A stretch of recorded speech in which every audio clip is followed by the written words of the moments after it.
Hello friends, welcome back to my channel Nirupama vlogs and food.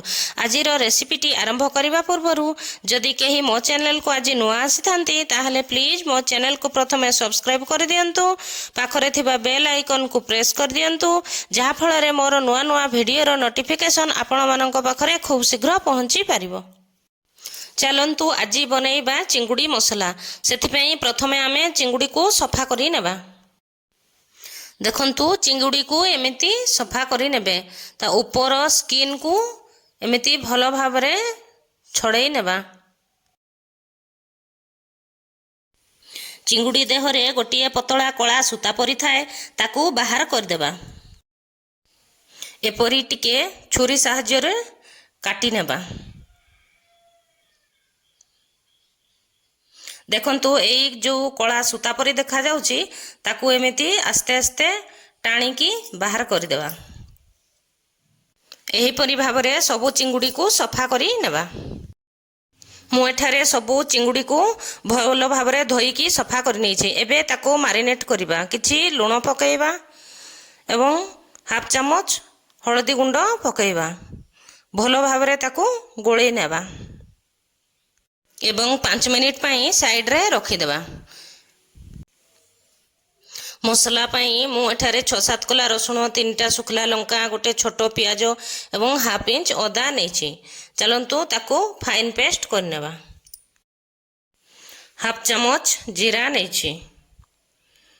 अल्प टिके पानी देई फाइन पेस्ट करि नेबा। गोटिए कड़ाई गरम करी 2 चामच सरिष तेल पकेइबा।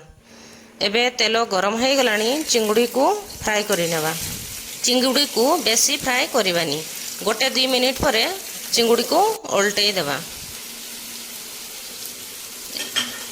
देखंतु एबे 1-2 मिनिट हो गलानी, सबु चिंगुड़ी को उल्टेई नेबा।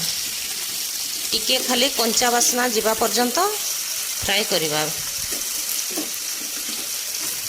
एबे चिंगुड़ी हमर फ्राई हो गलानी, ताकू गोटे प्लेट को काढी नेबा।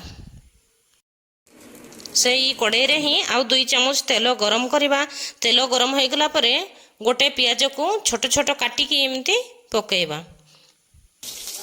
गोटे तेजपत्र को पकेइबा। पियाज को टिके गोल्डन ब्राउन हैला पर्यंत फ्राई करिबा। पियाज एबे फ्राई हो गलानी, बाटी रखिथिबा मसला को पकेइबा। मसला को टिके कसी नेबा। एबे हाफ चामच हल्दी पाउडर पकेइबा। हाफ चामच धनिया पाउडर पकेइबा एवं हाफ चामच काश्मीरी चिली पाउडर पकेइबा। मसला को टिके भलो भाबरे कसी नेबा। गोटिए बड़ टमाटो को एमिति छोट छोट करी काटी पकेइबा। टमाटो सिझिबा पाई टिके पानी देबा एवं स्वाद अनुसार लूण पकेइबा। भलो भाबरे टिके फ्राई करि नेबा। 2-3 मिनिट पाई कवर कर देबा। एबे 2-3 मिनिट हो गलानी, कवर काढी चेक करि नेबा टमाटो सिझिलानी कि नहीं। टमाटो हमर भलो भाबरे सिझि जाइछि, मसला मध्य भलो भाबरे कसी हो जाइछि। एबे झोल पाई टिके पानी देबा। 2 मिनिट फुटिबा पाई छाड़ी देबा।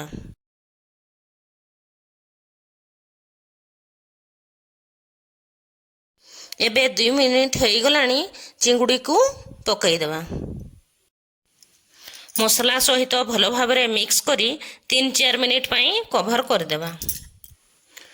चिंगुड़ी सिझिबा पाई बेसी समय लागेनी। एबे 4 मिनिट हो गलानी, कवर काढ़ी हाफ चामच रु टिके कम गरम मसला पकेइबा एवं भलो भाबरे मिक्स करी 1 मिनिट पाई कवर कर देबा।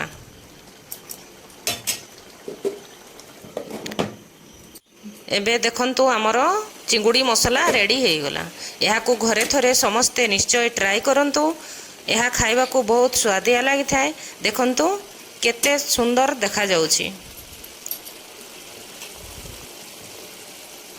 चलंतु एबे सर्व करिबा।